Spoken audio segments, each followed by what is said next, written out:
ब्रह्मा कुमारियों ने भी राजाओं को ज्ञान योग सिखाया है। एक अष्टावक्र गीता भी है,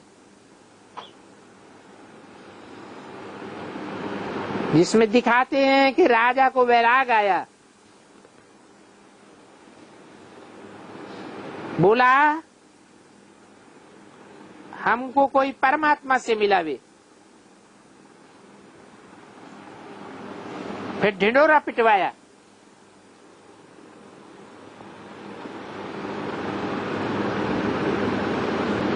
अभी वो यही समय है,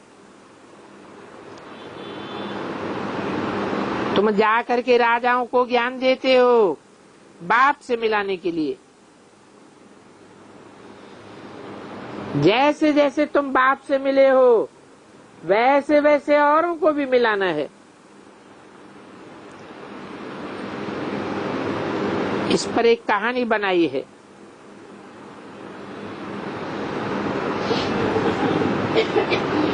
तुम्हारे में से एक गई, क्योंकि तुम बहुत खूबसूरत बनते हो भविष्य में। अब देखो ये कहानी कैसी बैठ बनाई है। एक गए राजा के पास, तो रास्ते में शिव पार्वती बैठे थे। कब उनको शंकर पार्वती भी कह देते हैं, क्योंकि वो तो शंकर पार्वती में भेद नहीं समझते हैं।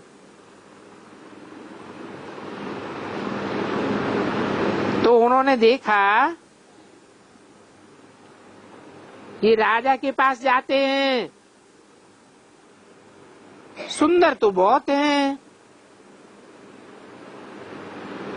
अभी तुम तो जानते हो कि तुम आत्मा प्योर खूबसूरत बनते हो। बाप आत्मा को खूबसूरत बनाते हैं तो फिर शरीर भी खूबसूरत, गोल्डन एज मिल जाता है। तो पार्वती ने देखा कि ये तो नमस्कार भी नहीं करते हैं, इनको खूबसूरती का हक है। तो उनको बोला तुमको तो अहंकार है अपनी खूबसूरती का, जाओ तुमको बड़ा अष्टवक्र बन जाओ। तो ऐसे सचमुच हो गया। अब ऐसा कोई होता नहीं है कि 8 जगह से टेढ़ा मेढ़ा हो जाए। ये तो कहानी बैठ बनाई है। अच्छा समझो वो राजा के पास गया, तो राजा ने कहा ये कुबड़ा हमको ज्ञान कैसे देगा, ये हमको भगवान से कैसे मिलावेगा।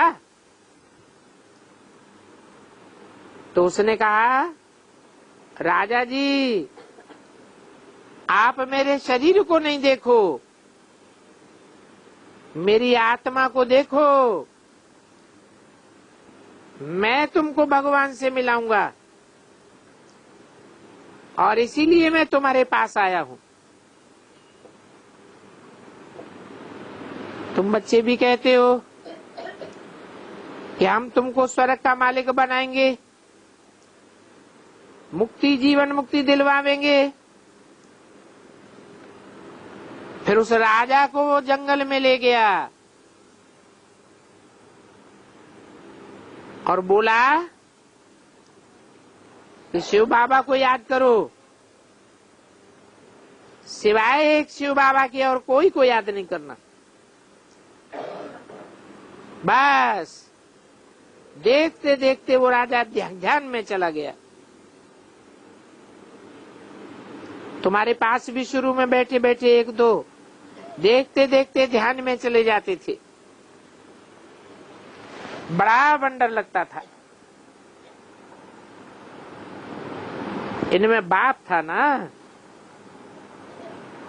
तो वो बाप चमत्कार दिखाते थे। वो सभी की रस्सी खींच लेते थे।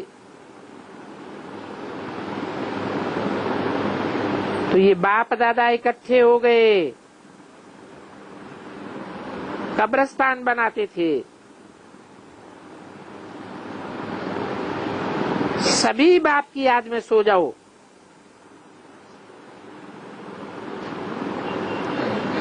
तो सभी ध्यान में चले जाते थे। ये सारी शिव बाबा की चतुराई थी। कोई फिर इसको जादू समझने लगे। अब ये था तो शिव बाबा का खेल, क्योंकि बाप जादूगर भी है, सौदागर भी है, रत्नागर भी है।